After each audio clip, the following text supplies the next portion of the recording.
ऊपर वाला area positive और नीचे वाला एरिया नेगेटिव। ठीक है, अब आप येलो कलर का एरिया निकाल लो और ग्रीन कलर का एरिया निकाल लो, तो आप लिख सकते हो चेंज इन वेलोसिटी को। तो पहला एरिया येलो कलर का है, उसको दो बराबर भागों में विभाजित कर रहा हूं मैं, डिवाइड कर रहा हूं। देखो, एक मैंने बना दिया इसी में से तोड़ के एक स्क्वायर, या फिर उसको रेक्टेंगल बोलो, क्योंकि इसकी एक साइड है 3 और दूसरी साइड है वर्टिकल वाली 4। एक ट्राइंगल बना दिया जिसकी एक साइड तो हाइट तो है 4 और बेस, इसका बेस भी 4 है, और एक ये नेगेटिव वाला, इसका बेस भी 2 है और हाइट भी 2 है। तो इसका एरिया हुआ 1/2 इंटू बेस इंटू हाइट। क्या हुआ? 2 स्क्वायर यूनिट्स नेगेटिव का, क्योंकि ये नेगेटिव दिशा में काम कर रहा है, माइनस। दूसरा ये ट्राइंगल था ये वाला, इसका मैंने निकाला area, that is half into base, base क्या है 4, हाइट भी 4 है। तो 4 4 जा 16 divided by 2, 8 square units, but positive, क्योंकि ये पॉजिटिव इंपैक्ट डाल रहा है इस एरिया में। और ये जो रेक्टेंगल है इसका एरिया बेस इंटू हाइट, तो दैट इज 12 स्क्वायर यूनिट्स। अब इन सबको साइन के हिसाब से, साइन के अकॉर्डिंग इनको ऐड कर लो। पहला एरिया था 12, दूसरा एरिया +8, तीसरा एरिया -2। सबको जोड़ोगे तो क्या मिलेगा? 18। और ये क्या है? 18 स्क्वायर यूनिट्स।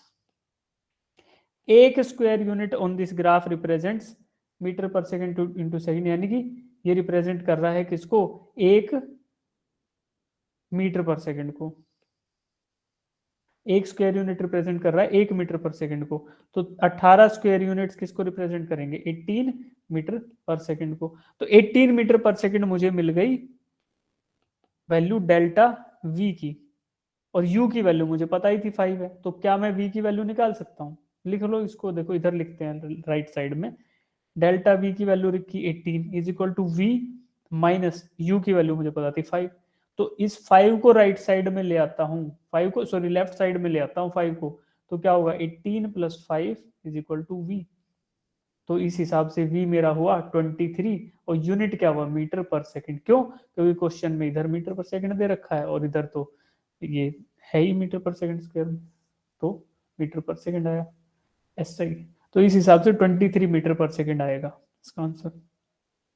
आपका डिटेल्ड सॉल्यूशन यहाँ दे रखा है, इसका वही सीन है। एरिया को एक इसमें डिवाइड किया 3 × 4, इसमें डिवाइड किया half into base into height, half into base into height. But ये नेगेटिव आएगा, क्यों? क्योंकि ये सब्ट्रैक्शन, इसमें वेलोसिटी घट रही है। ये पॉजिटिव आएगा क्योंकि ड्यूरिंग दिस पीरियड वेलोसिटी बढ़ रही है, पॉजिटिव एक्सेलरेशन है। दूसरे में नेगेटिव है A2 में, उसको करेंगे तो हो जाएगा 16। ठीक है, अब बात करते हैं, ये वाला तो कर लिया था हम लोगों ने कल ही। ठीक है, 50 आया था इसमें आपका आंसर। अब बढ़ते हैं यूनिफॉर्म एक्सेलरेशन। ये बता दिए थे बेटा मैंने? No sir. नहीं बता। देखो, अब तक जो हमने acceleration time graph, velocity time graph, इन सब में जो भी चीजें देखी हैं डिस्प्लेसमेंट टाइम ग्राफ में, तो हमें कौन से ग्राफ में स्लोप से क्या मिलेगा और एरिया अंडर द कर्व से क्या मिलेगा, वो चीज हम डिस्कस करेंगे। ठीक है, तो आप ध्यान से देखो। हाँ, डाउट है तब तक? सानिया कुमारी, संध्या, डाउट है बेटा आपको? चलो तो हाथ नीचे कर लो, डाउट नहीं है तो। चलो मैं कर देता हूँ। ठीक है, हैंड्स डाउन। अब देखो, यूनिफॉर्म एक्सेलरेशन क्या होता है? ये जस्ट हमने अभी देखा कि एक्सेलरेशन यूनिफॉर्म का मतलब है कि कांस्टेंट एक्सेलरेशन। ए अगर एक्सेलरेशन की वैल्यू कांस्टेंट हो जाती है तो उसी को हम बोलते हैं कि we are talking about uniform acceleration. अब किसी भी यूनिफॉर्म एक्सेलरेशन का ग्राफ अगर बनाओगे, यानी कांस्टेंट एक्सेलरेशन का, तो it will be a straight line parallel to time axis. Acceleration time graph में जो एक्सेलरेशन रहेगा वो टाइम के साथ चेंज नहीं होगा। दिस मींस एक्सेलरेशन का जो ग्राफ है that is going to be parallel to time axis. तो यहाँ पे कुछ भी वैल्यू हो एक्सेलरेशन की, किसी भी टाइम पे ले लो, तो हमेशा फिक्स रहने वाली है ए के बराबर। तो दैट इज कांस्टेंट एक्सेलरेशन या फिर यूनिफॉर्म एक्सेलरेशन। ठीक है, ऐसे ग्राफ में अगर मुझे एरिया अंडर द कर्व निकालना हो, तो क्या वो एक स्क्वायर या रेक्टेंगुलर वैल्यू बनेगी, जैसे एक ग्रे दिख रहा है? और इसी को मैं बोलूंगा कि इंटीग्रेशन ऑफ T1 से T2, क्योंकि मैं लिमिट T1 से लेकर लिमिट T2 तक, T1 से T2 तक इस एरिया को कैलकुलेट कर रहा हूं। अगर ये T2 की वैल्यू थोड़ी ज्यादा रही होती तो क्या होता? T2 मान लो यहाँ रहा होता तो ये एरिया की वैल्यू बढ़ गई होती थोड़ी। तो बस यही, इसको करने के लिए हम क्या कर रहे हैं, इंटीग्रेशन से करेंगे एरिया इंटू डी टी। जिस समय के अंतराल में आप बात कर रहे हो उसी को बोल दो D T, change in time. ए क्योंकि T1 से T2 करे तो final value T2, initial value T1। T2 minus T1 किया, एक्सेलरेशन कांस्टेंट है क्योंकि यूनिफॉर्म एक्सेलरेशन का केस है, तो this means A T2 minus T1, और उसको बोलेंगे final velocity minus initial velocity. यही रिप्रेजेंट करता है क्या, चेंज इन वेलोसिटी, जो हमने अभी निकाला था डेल्टा। ठीक है, अब अलग अलग ग्राफ जो हमने अभी तक देखे वो देखेंगे। देखो पहला ग्राफ है एक्स टी ग्राफ, यानी कि displacement time graph. Displacement time graph के कितने पॉसिबल कॉम्बिनेशन या कितने पॉसिबल केसेस हो सकते हैं वो देखो।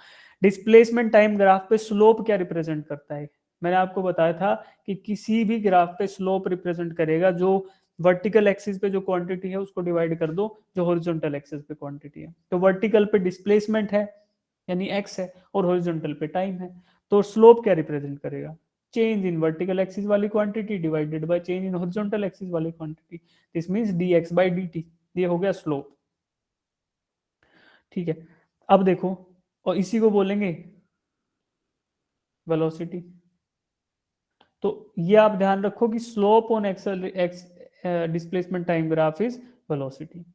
तो अब देखो दो, पहला आएगा कि स्टेशनरी बॉडी, अगर डिस्प्लेसमेंट चेंज ही नहीं हो रहा टाइम के साथ तो ये ऐसा ग्राफ दिखेगा कि डिस्प्लेसमेंट फिक्स है, जैसे जैसे टाइम बढ़े या घटे डिस्प्लेसमेंट की वैल्यू फिक्स रहेगी। हमारे डेटा पॉइंट्स इस इन एक्सिस पे आएंगे ना डेटा पॉइंट्स, तो यहाँ पे देखो कुछ भी डेटा ले लो तो एट एनी टाइम जो डिस्प्लेसमेंट है वो कांस्टेंट है। तो दिस मींस डिस्प्लेसमेंट कांस्टेंट है, यानी कि किसी एक पॉइंट पे ऑब्जेक्ट ठहरा हुआ है, this means it is at rest. तो रेस्ट पे है तो ऐसा दिखेगा एक्सटी ग्राफ। मूविंग अगर बॉडी है, body moving with constant velocity, constant velocity से मूव कर रही है, तो it is going to be a linear relationship between displacement and time. तो लीनियर रिलेशनशिप को शो करने का तरीका होता है with the help of a straight line. अब ये स्ट्रेट लाइन ऐसे भी जा सकती है, ऐसे भी जा सकती है, कैसे भी जा सकती है, बट ये स्ट्रेट ही रहेगी। कांस्टेंट वेलोसिटी है, वेलोसिटी उतना ही टाइम, उतना ही अंतराल वो कर रहा है, गिवन इंटरवल में उतना ही डिस्प्लेसमेंट हो रहा है। अब नेगेटिव हो रहा होगा नेगेटिव डायरेक्शन में तो ये कुछ ऐसा आ जाएगा, ऐसे जाएगी। बट स्लोप नेगेटिव पॉजिटिव हो सकता है, बट रिलेशनशिप लीनियर रहेगा, सीधी रेखा रहेगी। तो ऐसे केस को हम बोलेंगे कि इट इज कांस्टेंट वेलोसिटी। कहाँ पे, एक्सेलरेशन टाइम ग्राफ पे। मूविंग विद कांस्टेंट एक्सेलरेशन, अगर एक्सेलरेशन है तो ऐसा आएगा सेकंड ऑर्डर का ग्राफ, और उल्टा उसका डी एक्सेलरेशन है तो ऐसा आ जाएगा, सेकंड ऑर्डर है बट डायरेक्शन चेंज हो गई। इनफाइनाइट वेलोसिटी को शो करना है कि देयर इज इनफाइनाइट वेलोसिटी, तो उसको ऐसे दिखाओगे with the help of vertical line हो ना, एक्सटी ग्राफ। ठीक है, तो आपको ये 5 ग्राफ दिखेंगे, इन सबको यहाँ से देख सकते हो, एज ए रेफरेंस आपको ये नोट्स काम करेंगे। शेयर मैंने आज ग्रुप में कर दिए हैं। फिर आता है वेलोसिटी टाइम ग्राफ, पहले एक्सटी देख लिया डिस्प्लेसमेंट टाइम, अब velocity time. Velocity time graph पे दो चीजें होंगी, पहली चीज है स्लोप। तो स्लोप क्या होता है, वर्टिकल एक्सिस पे जो क्वांटिटी है, तो वेलोसिटी टाइम है तो वर्टिकल पे वेलोसिटी है, टाइम है तो हॉरिजॉन्टल पे टाइम है। डीवी बाई डी टी किया, वर्टिकल पे वेलोसिटी थी, उस क्वांटिटी को डिवाइड किया चेंज ऑन हॉरिजॉन्टल एक्सिस वाली क्वांटिटी, तो D V by D T, and that is acceleration. ये हमें पता है, change in velocity with respect to time, तो उसको एक्सेलरेशन कहेंगे। यानी slope on velocity time graph is representing acceleration. वहीं उसके opposite area, area under the curve is representing displacement. Area under the curve क्या होता है, वर्टिकल वाली क्वांटिटी को हॉरिजॉन्टल वाली से मल्टीप्लाई कर दो, जैसे अभी मैंने आपको डी डेल्टा वी निकाल के दिया था, दिखाया था एक्सेलरेशन टाइम ग्राफ पे, तो उसी तरीके से यहाँ करोगे तो आपको मिलेगा area under the curve on this velocity time graph is nothing but displacement. तो ये दो चीज याद रखो कि उसके बाद पहला है moving with constant velocity. Velocity constant मतलब it is a horizontal line, यानी कि a line parallel to time axis. ऐसी लाइन है पैरेलल टू टाइम एक्सिस है, तो that is means it is constant velocity. Moving with constant acceleration, ये लो sir Sidhi Rekha.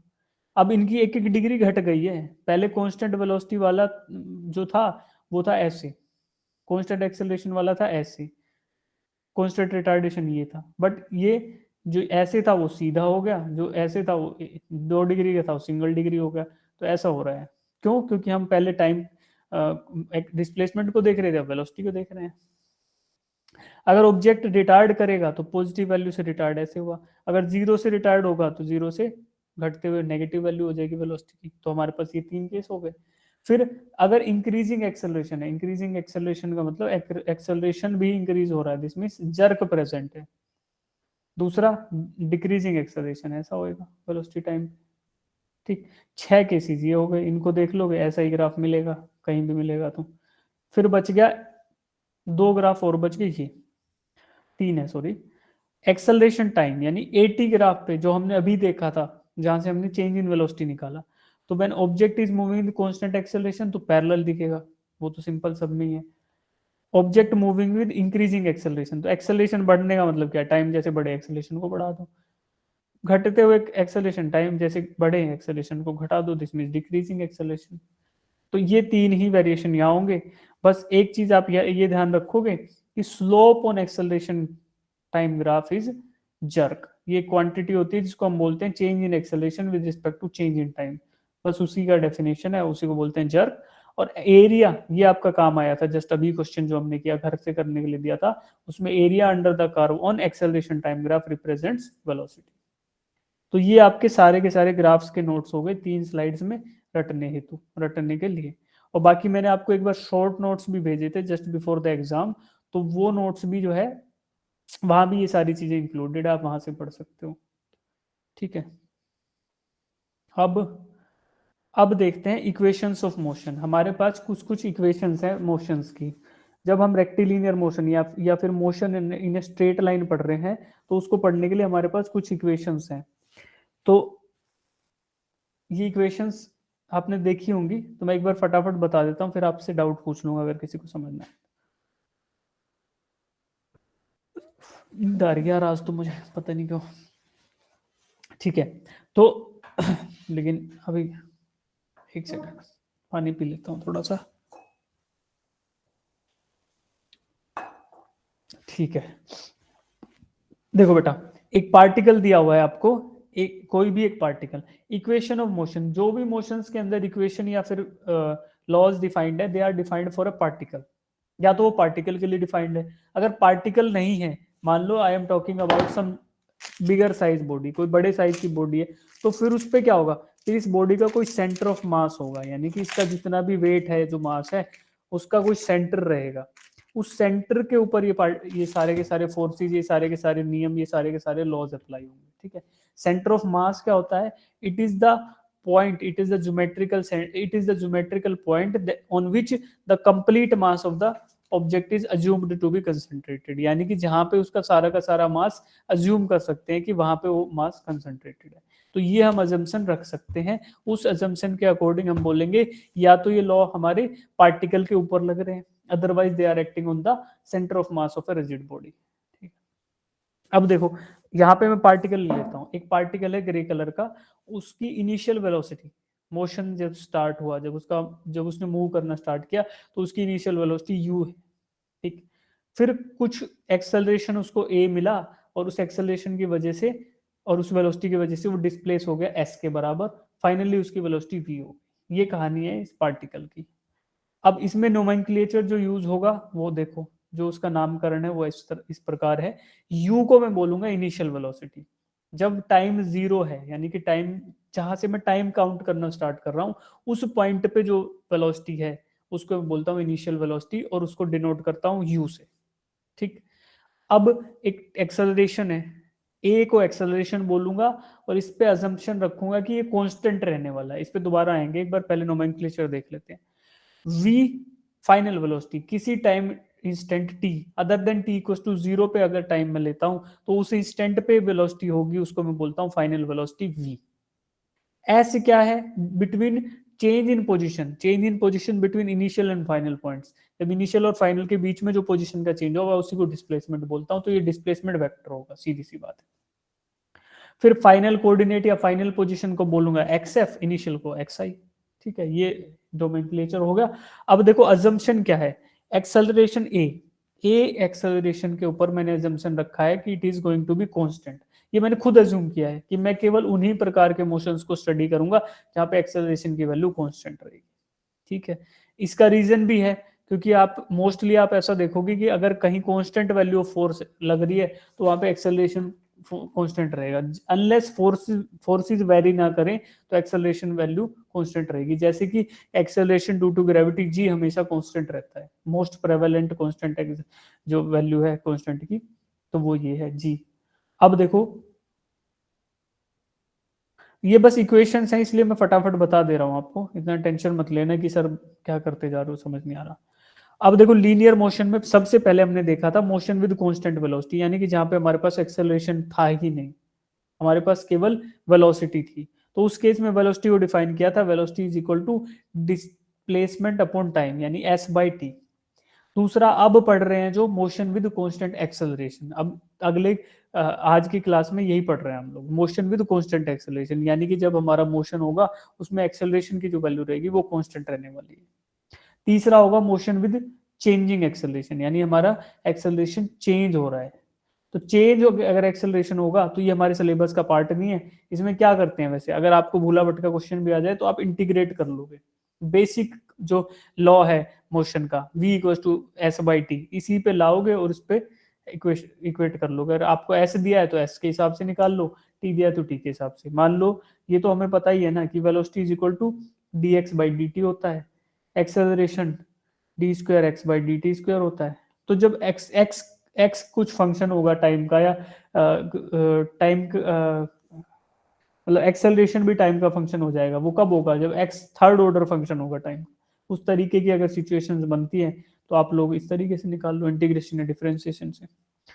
But अब जो केस पढ़ना है वो ये है कि कांस्टेंट एक्सेलरेशन है, ये मैंने खुद अजम्पशन रखा है कि acceleration is going to be constant, और उसके बेसिस पे आपको तीन इक्वेशन मिलती है मोशन की।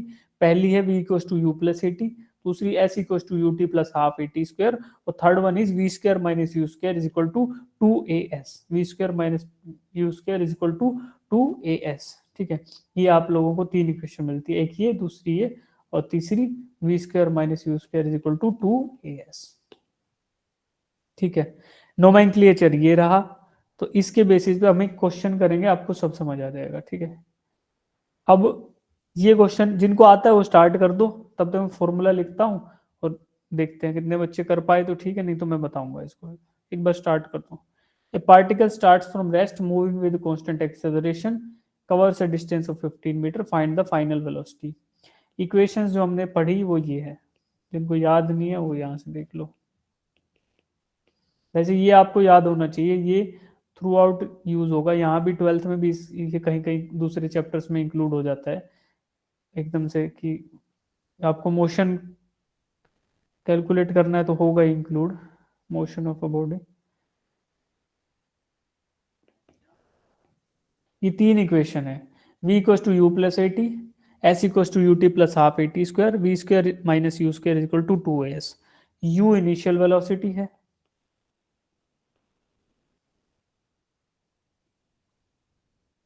v फाइनल है। ठीक है, एस डिस्प्लेसमेंट है,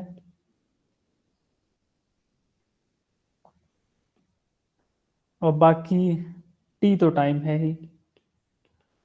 तो आप इन इक्वेशन में से कोई एक इक्वेशन यूज करके इसका आंसर निकालो, जिनका आएगा वो हैंड रेज करो। The particle start from rest moving with an acceleration of, start from rest, rest से स्टार्ट करता है, यानी कि इनिशियली रेस्ट पे था, मतलब इनिशियल पॉइंट पे उसकी वेलोसिटी वो थी क्योंकि रेस्ट पे था। Moving with acceleration a, acceleration की वैल्यू दे दी सीधा सीधा 4 मीटर पर second square, covers a distance of 15 meter, distance दे दिया 15 मीटर। तो अब मुझे फाइनल वेलोसिटी निकाल दो, फाइनल वेलोसिटी क्या होती है v, ये मुझे निकाल दो, गिवन है, इक्वेशंस हैं, देखो कौन सी इक्वेशन लगाओगे आंसर निकालो।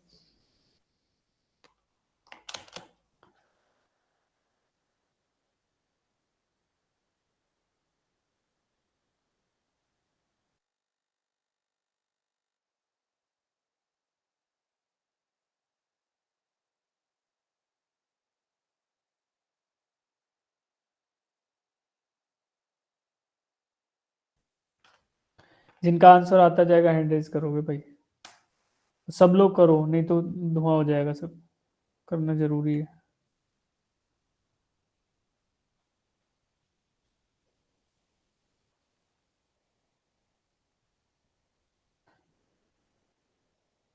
जिनका आंसर आ गया हैंड रेज कर लो और टाइप कर दो आंसर चैट बॉक्स में, ए बी सी या डी। ऑप्शन ए बी सी या डी, आंसर्स भेज दो चैट बॉक्स में डाल के।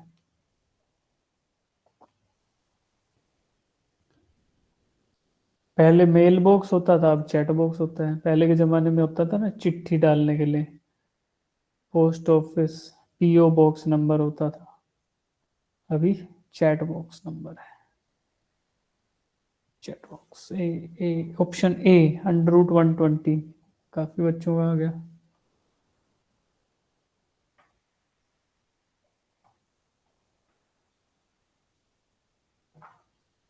ठीक है, ऑप्शन ए कितनों का आया है? क्योंकि अब कुछ बचा नहीं इस क्वेश्चन में, अंग्रेजी मैंने आपको समझा दी इसकी, बाकी क्या ही बच गया। हम्म? अब वैल्यूज डाल के आंसर निकालना आपका कर्तव्य है।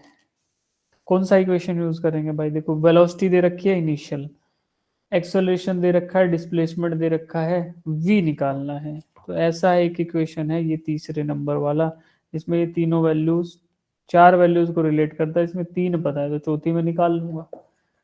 वी मुझे निकालना है, तो वी को एज इट इज रख दिया V square. Initial velocity U की वैल्यू जीरो दे रखी है क्वेश्चन में, क्योंकि पार्टिकल स्टार्ट्स फ्रॉम रेस्ट। ठीक, टू इंटू एक्सेलरेशन तो सीधा सीधा दे रखा है 4 मीटर पर सेकेंड स्क्वायर, into T, into S sorry, displacement कितना दिया ये भी सीधा सीधा दे रखा है 15। तो इनको सोल्व करोगे तो V square is equal to 2 into 4 into 15, यानी 15 चौके 60 into 2 120। V is equal to under root plus minus under root 120 metre पर सेकेंड। क्यों? क्योंकि मीटर पर सेकेंड स्क्वायर में एक्सेलरेशन है, और जो वेलोसिटी है वो मीटर में, तो बचेगा मीटर पर सेकेंड। अब एक पॉजिटिव वाली वैल्यू, एक नेगेटिव वाली वैल्यू, एक पॉजिटिव वाली वैल्यू और एक नेगेटिव वाली वैल्यू। क्योंकि रेस्ट स्टेज स्टार्ट हुआ और एक्सेलरेशन की वैल्यू पॉजिटिव है, this means velocity is going to increase. तो जीरो से इंक्रीज होके जाएगी तो कहाँ जाएगी? प्लस में। Implies v is equal to plus under root 120, या सीधा लिख दो अंडर रूट 120 मीटर पर सेकेंड। और दूसरा तरीका ये है कि क्वेश्चन में भी केवल पॉजिटिव वैल्यू है तो यहाँ टिक मार दो। ठीक है, कितने बच्चों का हो गया? कर लोगे? कितने कर लोगे? हो गया तो ठीक है, हो तो गया ही था, कर लोगे ना? ठीक है, अब इसी का सॉल्यूशन याद दे रखा है, इसी के बेसिस पे अब ऐसा सही एक और क्वेश्चन करो सब लोग, ये वाला करो।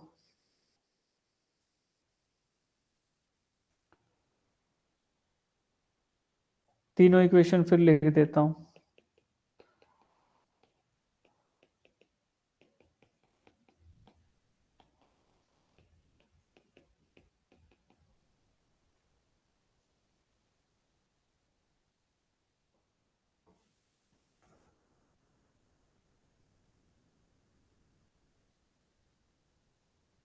assume constant acceleration।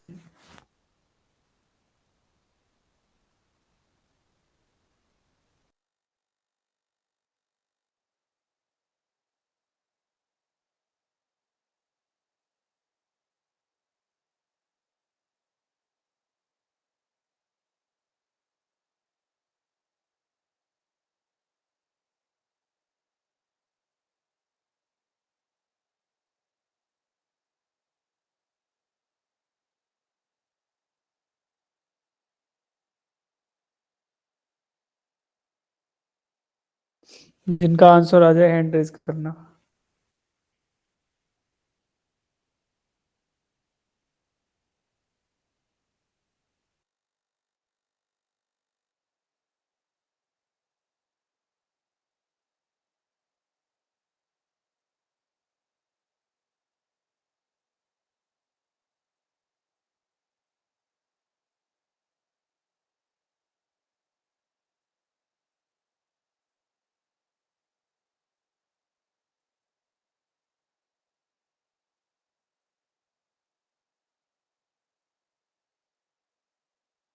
सब लोग करो भाई, इजी क्वेश्चन है मुझे पता है, बट ऐसे छोड़ो मत।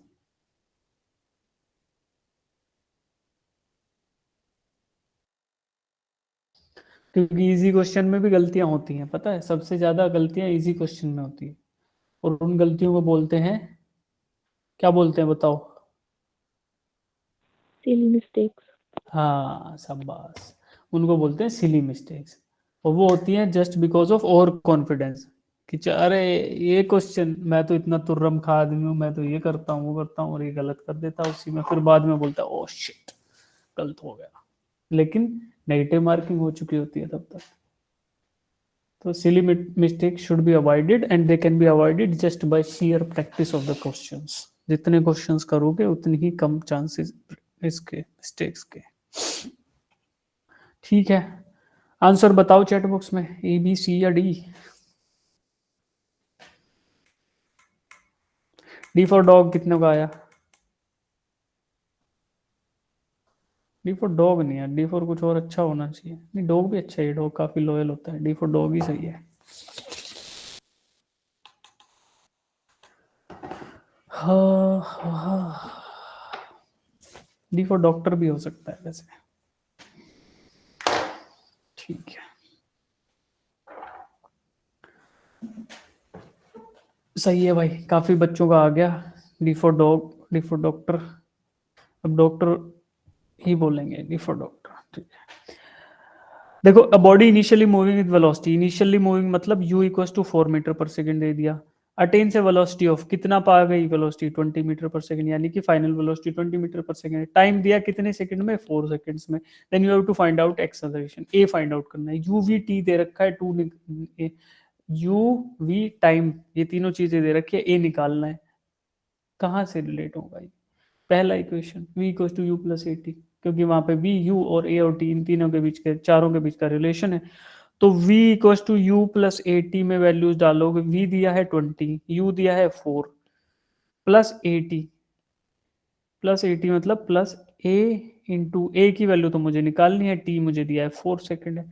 इसी को सोल्व करोगे बेटा, 20 इक्वल्स टू 4 प्लस 4a, ये इधर ले आओ, तो 4a is equal to 20 minus 4, यानी कि 16, implies a is equal to 16 by 4, and that is 4 metre per second square, option D. ठीक है ना, सिंपल है, बहुत बेकार क्वेश्चन है ये, इसमें इतना काहे दिमाग खर्च करना। अच्छा लग रहा है इतने बच्चे कर पा रहे हो। ठीक है, कर लेना, जिनका नहीं हुआ वो सॉल्यूशन दे रहा। अब ये करो, आज तो क्वेश्चंस की धमाका हो रहा है तुम्हारे पे, काफी क्वेश्चन करने हैं तुम्हें आज, ये भी करो। अब particle moving with 10 meter per second along a straight line is subjected to constant acceleration. After some time, its velocity is observed to be 30 meter per second. Find out velocity of the particle at the middle of its path. Middle of its path. Path के बीच में velocity निकालनी है. Initially it is 10 meter per second. After the motion it is 30 meter per second. तो बीच में निकालनी है, निकालो।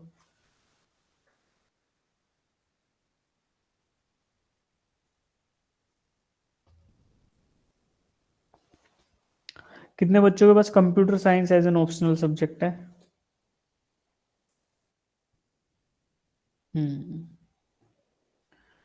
सही है।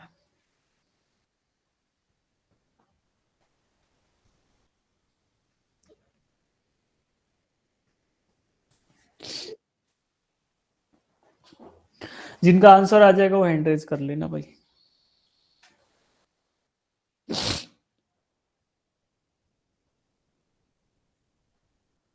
यार मेरा जुकाम ढंग से ठीक ही नहीं हो रहा है, 3 क्लास तुम्हारी क्लास के टाइम तक तो दोबारा हो जाता है, करता हूँ जैसे तैसे ठीक, और फिर शाम आते आते, रात होते होते, क्लास होते होते हो जाता है खेल खत्म।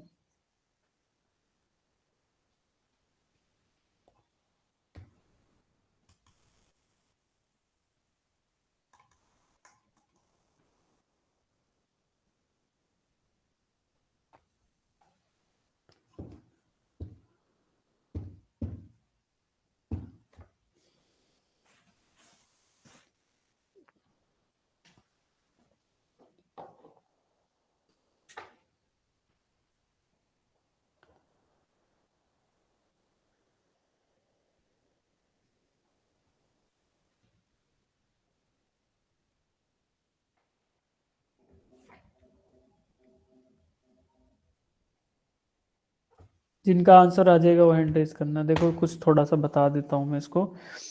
एक पॉइंट ए लिया मैंने, एक पॉइंट बी लिया, ठीक है।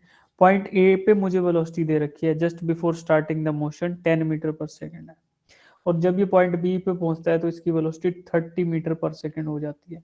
अब मुझे बतानी है किसी थर्ड पॉइंट सी पे, मान लो एक सी पॉइंट है कहीं इनके बीच में, इन दोनों के जस्ट मिडल पॉइंट पे एक पॉइंट है जिसको मैं बोल रहा हूँ पॉइंट सी। इसको सी पॉइंट बोल दिया। I have to find out the velocity at this point C, तो इसको मैं बोल देता हूँ वी सी, है ना। वेलोसिटी एट सी ये मुझे फाइंड आउट करना है। और ये सी जो है ये मिड पॉइंट है ए और बी का। मान लो ए से बी की दूरी को मैं 2x बोल दूं, 2x, तो ए से सी की दूरी क्या होगी 2x/2 यानी x, और बच गई क्या सी से बी की दूरी, वो भी क्या होगी x के बराबर। तो ये आपको मैंने बता दिया। Now you have to find out velocity at point C. शुरू में 10 था, बाद में 30 है, कांस्टेंट एक्सेलरेशन है। अच्छा यहाँ एज्यूम करना है कि एक्सेलरेशन की वैल्यू जो भी है वो कांस्टेंट ही रहने वाली है, जो भी चाहे कोई भी वैल्यू रही हो वो सी कांस्टेंट रहेगी, ये एज्यूम करना है आपको।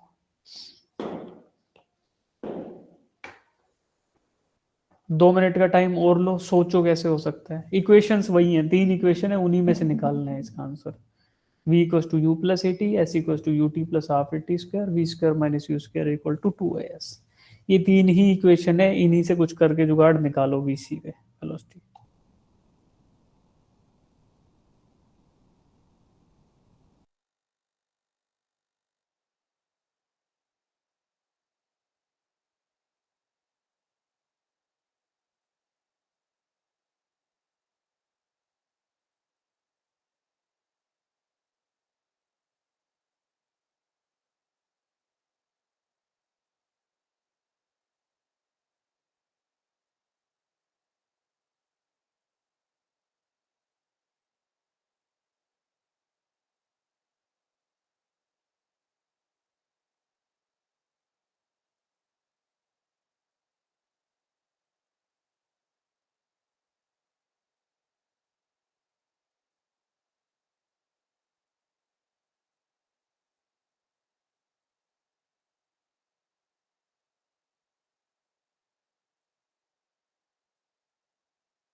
जिनका आ जाएगा हैंड रेज करो, जिनका आंसर आ गया हैंड रेज करो बता।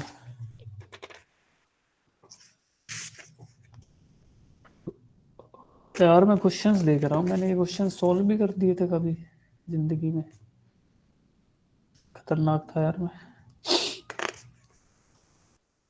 तो। गरीब होता जा रहा हूँ दिन ब दिन, दिमागी गरीबी मेरे दिल दिमाग पे छाती जा रही है। तुम करो ये क्वेश्चन, फिर देखो क्वेश्चन तो मैं दिखाता हूँ जो जो किसी जमाने में मैंने कर दिया था सोल्व। मतलब सभी लोग करते थे, मतलब जो भी एग्जाम देते थे। हाँ दवाई तो लेनी पड़ेगी बेटा, बट मैं यार हो आयुर्वेदिक ही लूंगा, मेरे को थोड़ा भरोसा कम है इन सब पे। एलोपैथी वाली ना नुकसान ज़्यादा करती है, फायदा कम। एंटी हिस्टामिन दे देंगे हमें, है ना। एंटी हिस्टामिन से क्या होगा, हिस्टामिन तो ब्लॉक हो जाएगा बट सिम्टम्स सबसाइड हो जाएंगे, उसको ट्रीट नहीं होती चीज़। ओके ठीक है। तो देखो भाई क्या करेंगे, एक बार सॉल्यूशन देख लो इसका।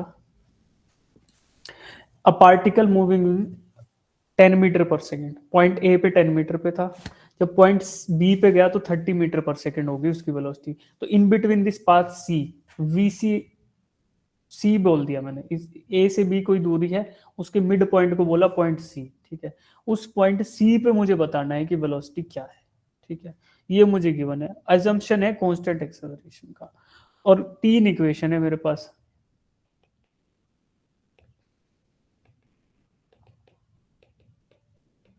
इन्हीं इक्वेशंस के यूज से मुझे बताना है कि क्या होगा। ठीक है, तो मैं क्या करता हूं, केस 1 लेता हूं, केस 1 एक और केस 2। इस मोशन को, ए से बी तक जाने वाले मोशन को दो भागों में डिवाइड कर लिया। अच्छा पहले आंसर पूछ लेता हूं, जिनका आंसर आ गया वो बताओ क्या आंसर आया है। 22.3 मीटर पर सेकंड। 22.3। अच्छा, और कोई बताओ। शायद ये तुमने ज्यादा सोल्व कर दिया। 10√5। 100√5 क्या होता है, 2.5। हाँ सही है।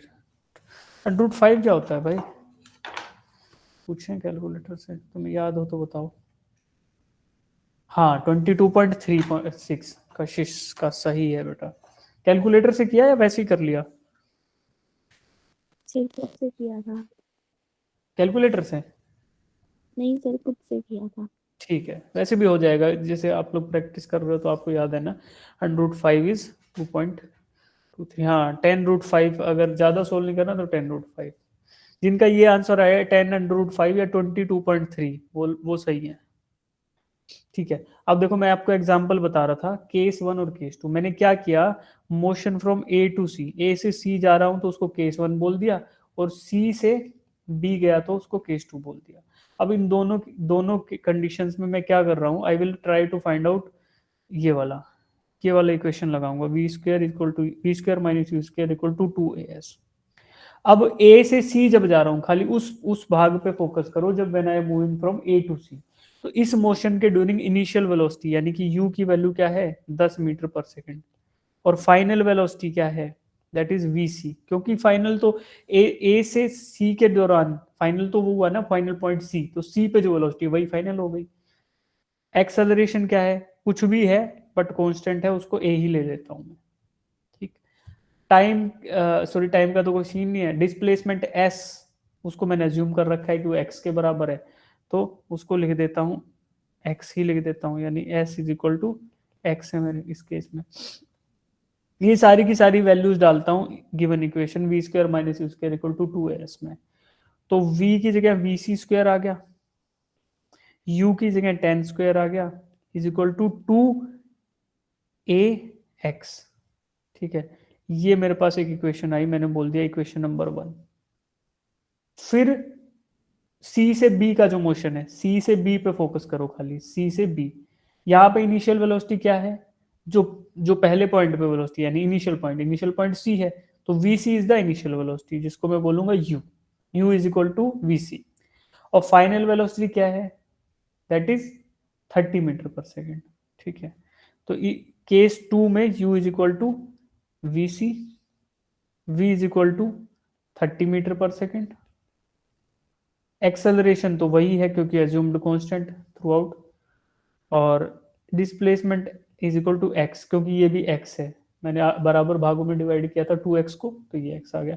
अब यहाँ पे वही इक्वेशन लगाऊंगा तो क्या मिलेगा, V square minus you square equal to 2, तो v यहाँ पे 30 है, 30 स्क्वायर माइनस यू की वैल्यू यहाँ वी सी के बराबर है, इज इक्वल टू 2ax।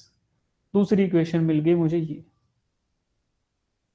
इन दोनों इक्वेशन को एक साथ लिख के सॉल्व करता हूं, मतलब लेफ्ट हैंड साइड दोनों की बराबर है क्योंकि राइट साइड भी बराबर, राइट हैंड साइड में 2ax है दोनों में। तो मैं लिख सकता हूं इन दोनों के हिसाब से कि वी सी का स्क्वायर माइनस 10 का स्क्वायर, ये मुझे मिला इक्वेशन नंबर 1 से, that is equal to 30 square minus V C square, ये इक्वेशन नंबर 2 से मिला। अब इनको मैं सोल्व कर लूँ तो मुझे वी सी मिल जाएगी, और वी सी ही क्या है, velocity at a mid point of the path. तो वी सी खाली निकाल लो, कैसे निकालोगे, एक वीसी को इधर लेके आऊं तो 2 V C square is equal to 30 square plus 10 square. इसको सोल्व करोगे 3 3 900, और ये 100 1000 आ गया, 1000 डिवाइडेड बाई, ऐसे कर लो यार, 1000, तो वीसी आएगा 1000 डिवाइडेड बाई ये √5, तो 10 बाहर आ जाएगा, 10√5। तो वीसी 10√5, यूनिट क्या आएगा, मीटर पर सेकेंड, 10√5 मीटर पर सेकेंड, इस तरीके से निकाल सकते हो। इसी का सॉल्यूशन इसके पीछे दिया है, सेम वही सॉल्यूशन है जो यहाँ कराया आपको। किसी को डाउट है इसमें, या अजम्पशन क्यों लिया सर, ये क्यों किया, तो पूछ लो।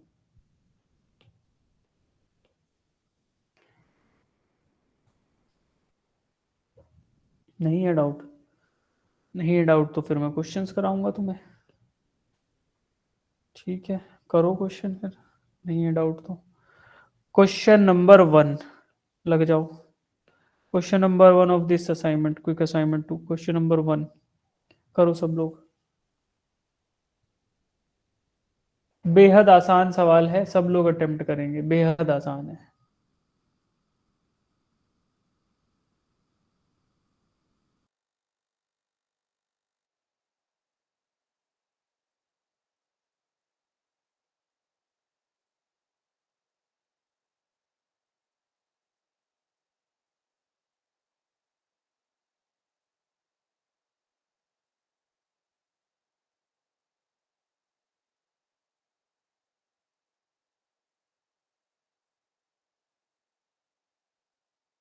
जो बच्चे क्वेश्चन नहीं कर पा रहे ना, या नहीं करना चाह रहे, देखो उनको मोटिवेशन के लिए मैं डराने के लिए एक और क्वेश्चन दिखाऊंगा, जो हमने कभी किया था किसी जमाने में, किसी जमाने में नहीं, 2-3 साल पहले।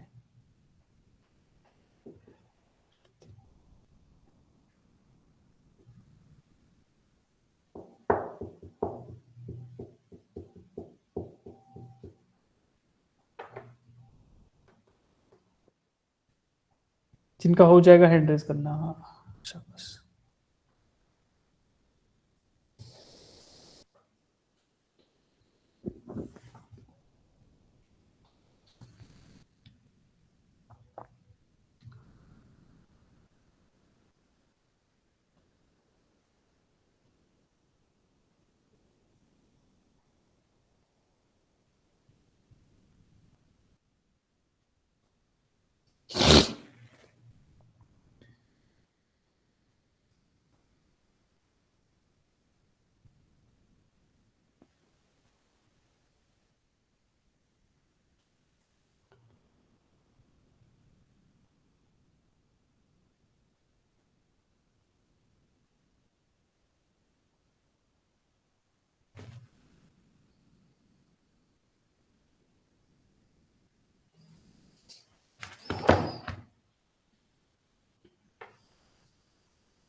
हुआ किसी का? Yes sir.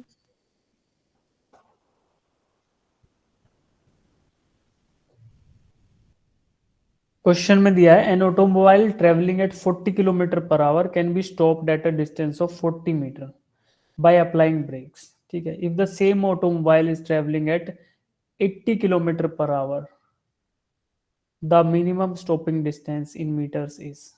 कितना मिनिमम स्टॉपिंग डिस्टेंस होगा, ये फाइंड आउट करो।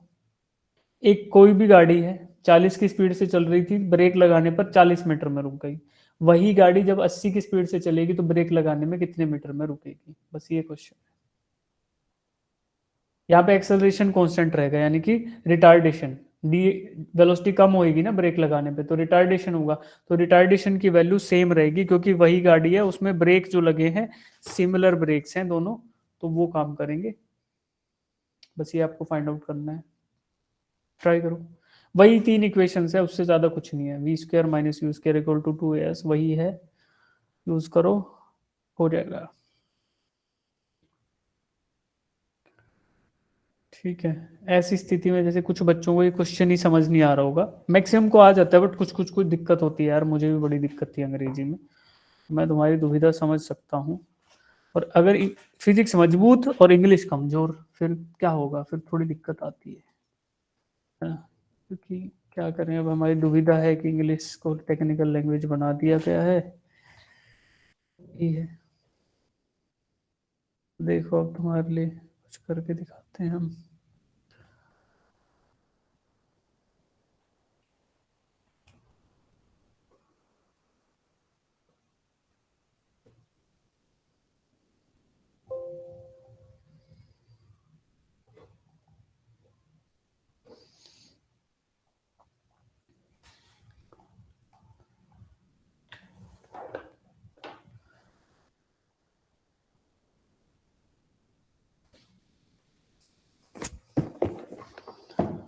ऐसी परिस्थिति में ये काम आएगा, देखो आपको, जिन बच्चों को नहीं था। 40 किलोमीटर प्रति घंटा की रफ्तार से चल रही कार को ब्रेक लगाकर 40 मीटर में की दूरी पर रोका जा सकता है। यदि वही ऑटोमोबाइल 80 किलोमीटर प्रति घंटा की रफ्तार से यात्रा कर रहा है तो न्यूनतम स्टॉपिंग दूरी की मीटर में कितनी है। तो ऐसे कर सकते हो आप लोग इसको, तो ट्राई कर लो बेटा। ये भी चीज काम आ सकती है इनिशियली ना, जैसे थोड़ा थोड़ा क्वेश्चंस के वेरिएशन आपको देखने के लिए। इनको इंग्लिश में दिक्कत है, एटलीस्ट दे शुड, वो फिजिक्स को स्ट्रॉन्ग कर सकते हैं by using such a thing. तो बस ये थोड़ा ध्यान रखो। इसको चलो सोल्व कराता हूँ मैं, फिर आगे बढ़ेंगे। एक कार दी गई है that is travelling with 40 kilometre per our. जब 40 किलोमीटर पर आवर की रफ्तार से चल रही थी तो उसकी स्टॉपिंग डिस्टेंस थी 40 मीटर। इक्वेशन यूज करनी है, V square minus you square equals to 2as। बस ये आप प्रैक्टिस से पता चल जाएगा कौन सी इक्वेशन यूज करने वाले हो, ठीक है। कैसे पता पड़ाई, u दिया हुआ है, इनिशियल वेलोसिटी मुझे दी गई है 40 kilometre per our. Final velocity क्या होगी, दोनों ही केसेस में फाइनल वेलोसिटी 0 मीटर पर सेकेंड होगी, क्योंकि स्टॉप हो जा रही है ना अल्टीमेटली, तो मोशन में थी और बाद में जाके रुक जा रही है, रुक जा रही है मतलब रेस्ट पे आ जा रही है, रेस्ट पे आ जा रही है मतलब फाइनल वेलोसिटी v जो है in both the cases it is going to be 0, ठीक है। डिस्टेंस दिया है 40 मीटर एक में, दूसरे में निकालना है, और एक्सेलरेशन की वैल्यू कांस्टेंट है दोनों में, वही है क्योंकि we are using the same automobile. तो देखो इसको एक बार लगाएंगे v1 करके, और दोबारा लगाएंगे v2 करके, ठीक है। v2 square minus u2 square, ये केस 1 और केस 2 है, ठीक है। अब s2 की वैल्यू मुझे फाइंड आउट करनी है, s1 मुझे दिया गया है। इक्वेशन 1 को इक्वेशन 2 से डिवाइड कर दूं सिंपली, ठीक है। कैसे करेंगे, ऐसे डिवाइड कर दो, लेफ्ट हैंड साइड को लेफ्ट हैंड से, राइट हैंड साइड को राइट हैंड साइड से। थोड़ा इज्जत से कर लेते डिवाइड, लेफ्ट को लेफ्ट से, राइट को राइट से। तो अब मेरे को 2a से 2a उड़ गया, s1 की वैल्यू दे रखी है, s2 निकालना है, ठीक है। v1 0 है, v2 भी 0, क्योंकि फाइनली तो ऑब्जेक्ट 0 वेलोसिटी पे आ जाता है। फिर नेगेटिव से नेगेटिव भी उड़ गया, तो u1 स्क्वायर अपॉन ऐसा बच गया u1 बाई u2 इनका whole square is equal to s1 by s2, ठीक है बेटा। s1 मुझे दिया है 40, u1 एंड u2 भी मुझे दिया हुआ है। u1 क्या था, 40 था सर, u2 क्या है, 80 है सर, इनका स्क्वायर क्या होगा, s1 सर 40 था, s2 निकालना है। तो s2 is going to be, s2 is going to be, s2 इधर ले जाओ, इधर ले जाओ इसको, 40 इंटू 80 का स्क्वायर डिवाइडेड बाई 40 का स्क्वायर, ये वैल्यू होगी s2 की। इसको सोल्व करोगे तो आपको आंसर मिलेगा ऑप्शन सी। कितनों का आया, ऑप्शन सी 160 आया ना, ठीक है। इसी का डिटेल्ड सॉल्यूशन थोड़ा सा इधर दे रखा है, इसको देख लेना, ठीक है।